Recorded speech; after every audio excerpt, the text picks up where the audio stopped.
Swayam Prabha. Digital India. Educated India.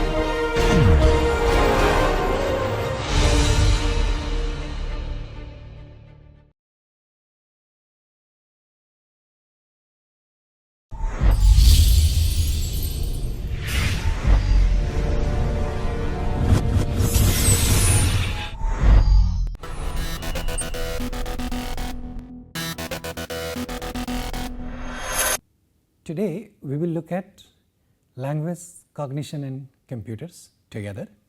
We talked about language and cognition, and now we want to bring in a discussion on computers to understand all three of them together. It adds a perspective to our understanding of how language works with human mind, what's possible, what's not possible when such domains of knowledge is transferred to the discipline of computer science.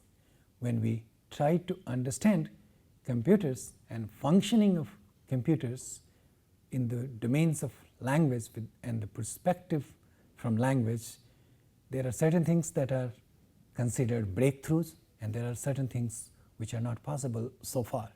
We will look at these questions as a whole. So, the two questions which have been in the domain of language and cognition is very simple for us to understand. At least the two significant questions defining the area of cognitive science, such as what is the relationship between language and cognition, where in simple terms cognition means understanding. Do people who speak different languages think differently? How do people understand and how they think is also a question which is relevant to our understanding when we try to understand human understanding.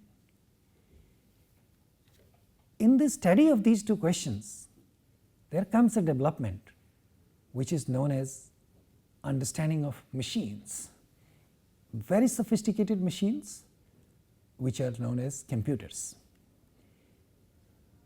We know, and this set of information is available in a different domain of a study called computer science, which is highly sophisticated and technical in their own ways, and we understand these things, we understand the details of computers in that discipline.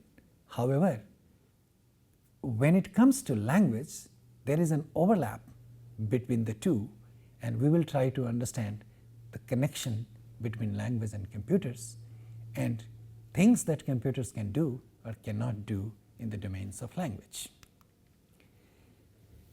One of the primary goals of cognitive science, as we discussed last time, has been to come up with a unified theory of understanding. That is, a theory which explains how all kinds of understanding works, that is, including language. Theories which came from psychology or understanding of language learning from a psychological perspective were easy and they looked unifiable in nature.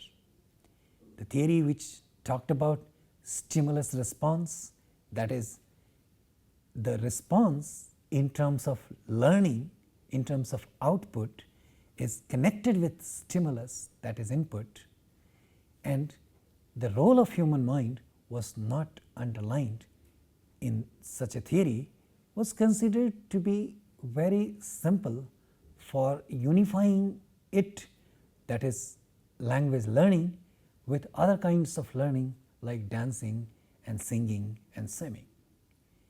Sounded very simple. However, the development around 1955 in terms of understanding of how language learning works became a roadblock for such a unification.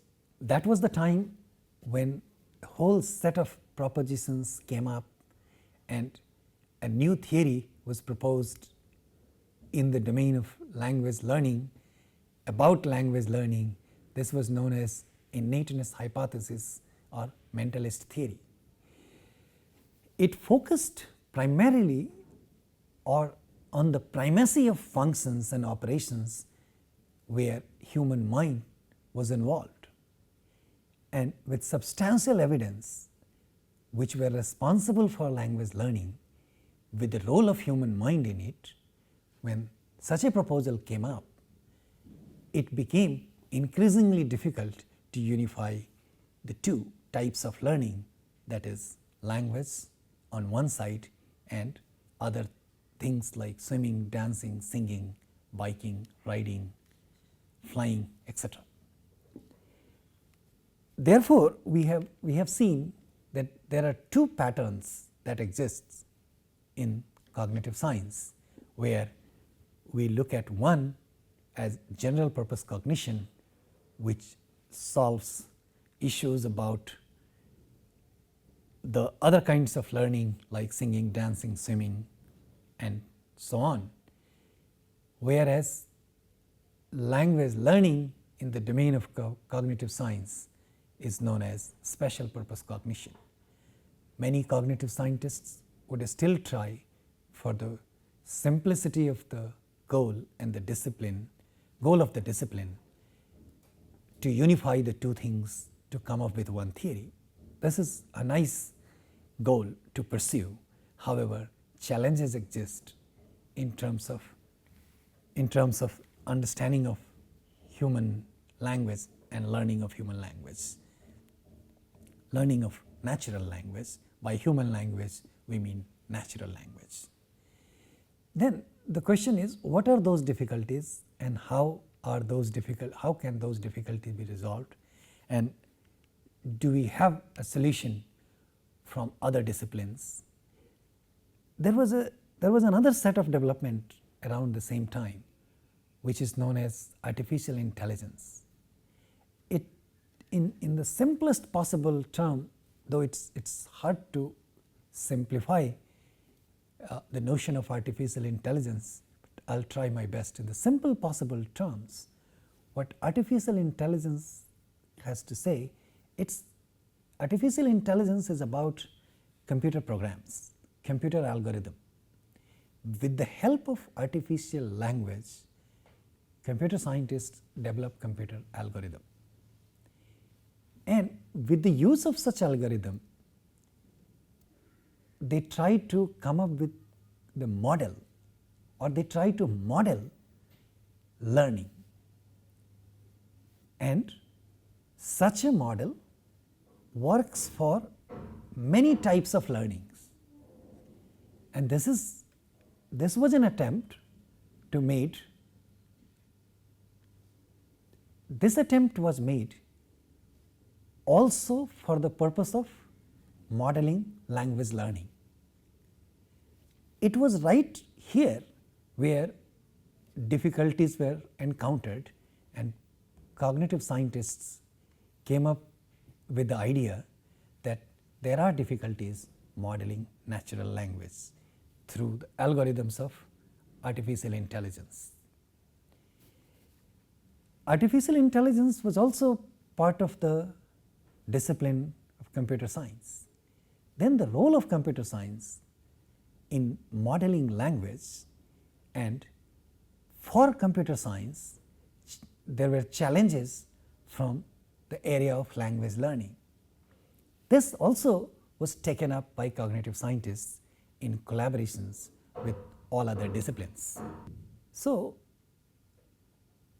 as we just discussed, artificial intelligence talks about all kinds of learning and unification of all kinds of learning through computer algorithms.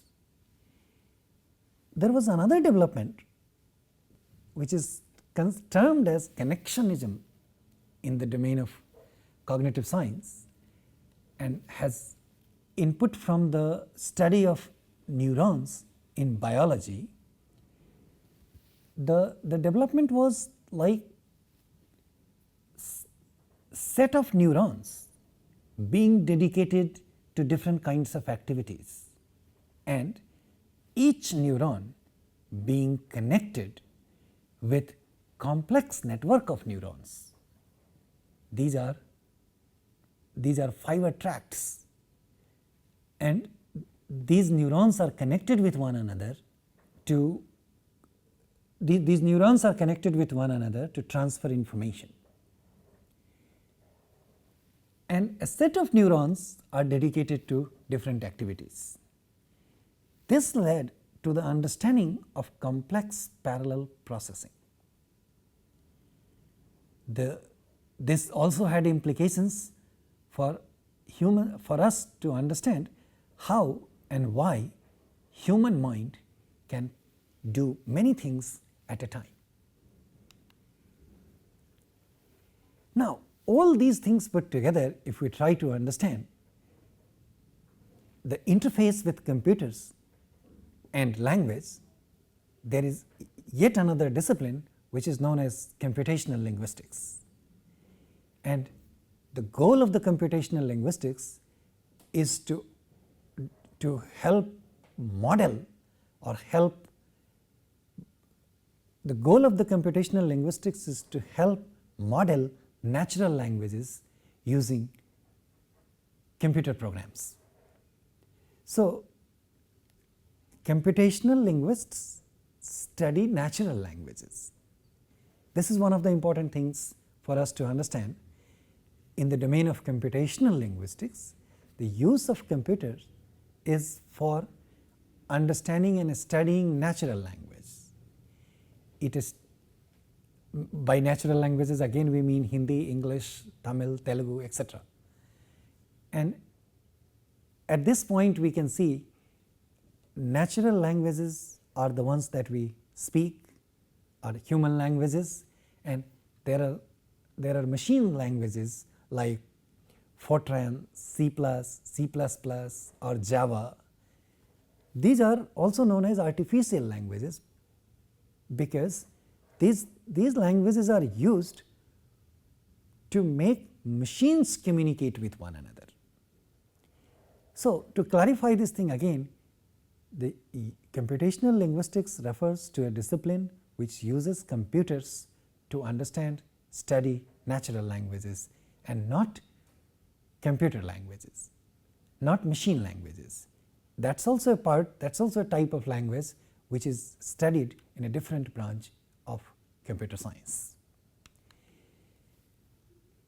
There were several goals which computational linguists came up with, and they were of two types. One was technical in nature, that they wanted to make computers usable as tools for analyzing the processing of natural language. That is, we needed to understand how natural language processing can be modeled.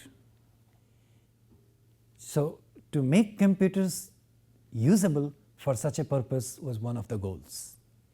The other part of the goal was to help us understand, by analogy with computers, more about how people speak and how these things can be, how such a modeling can be developed.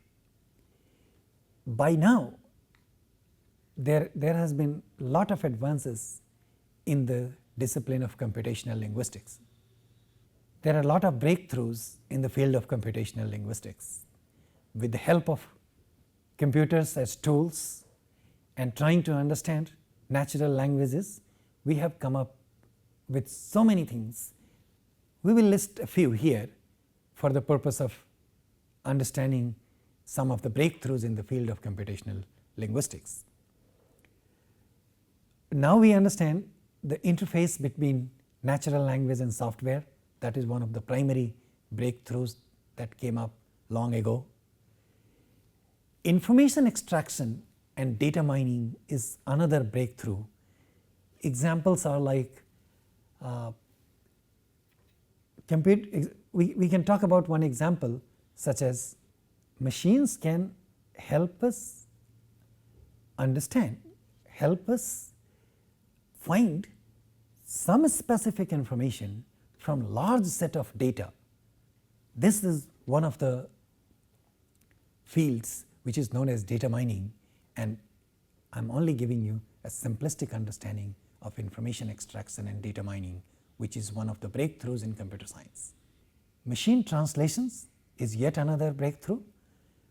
Through machine translations, what we have achieved is computerized response systems.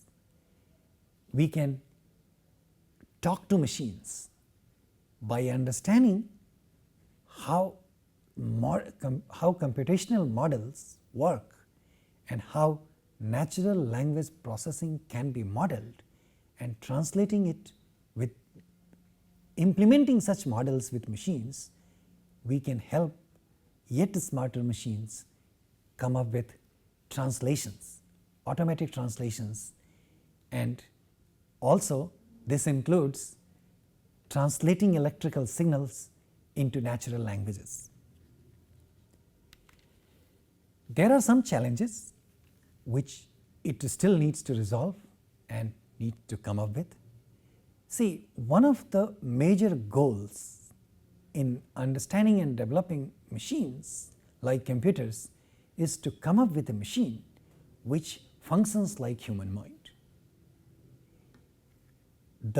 With the development and understanding of neural network, that is how neural tracts work in human mind in gathering and disseminating information, and helps human mind process many things parallelly. The goal that comes up and the goal that has been set up is to come up with a machine which works like human mind. A lot has been achieved so far in the domain of study and the interactions between computers and language, but trying to come up with a machine which is as sophisticated as human language, as human mind, is yet a distant goal. So, keeping that goal in mind, one of the challenges is for developing a set of rules and procedures, that is, for example, to recognize the syntactic structure of sentences or to resolve references. Computer programs, computer models yet has to be sophisticated enough for us. We still need to have computational models and develop them in a particular way which will help us understand references of pronouns. This is one of the challenges in this domain. Resolving ambiguities is yet another challenge in the computer science. See, most of the ambiguities escape our notice because we are very good at resolving ambiguities with the help of the knowledge of the whole world. This knowledge of the world is also known as context. So, with the help of our knowledge of the context, we resolve a lot of ambiguities. However, machines have difficulty resolving such ambiguities. So, machines are yet to come to a point where it can resolve such ambiguities in a easier way. We will be discussing a couple of examples of these ambiguities shortly, but just to give you one very brief example, if someone asks you a question, let us go watch a movie, and the response is, I have a class in the morning. If you do the math, the answer is no, I can't watch a movie tonight. However, now the important point for us to see is the answer no, which is implied, is very easy for human mind to figure out. There is absolutely no ambiguity at this level in human mind when it figures out this response. However, it is difficult for machines to come up with this. Now, the conclusion is machines have difficulty resolving such problems because machines do not have the knowledge of context. Now, modeling of the context, that is the knowledge about the context, and then matching it with the set of syntactic structures and the models for syntactic structures is the next step of challenge for computer science. What we know now is the way human mind is looked at is human mind is looked at as a biological computer, and that is because it understands human mind is looked at as a biological computer. The fact that it is looked at as a biological computer has generated the curiosity that can a computer be designed which can perform the functions of this biological computer. Thank you.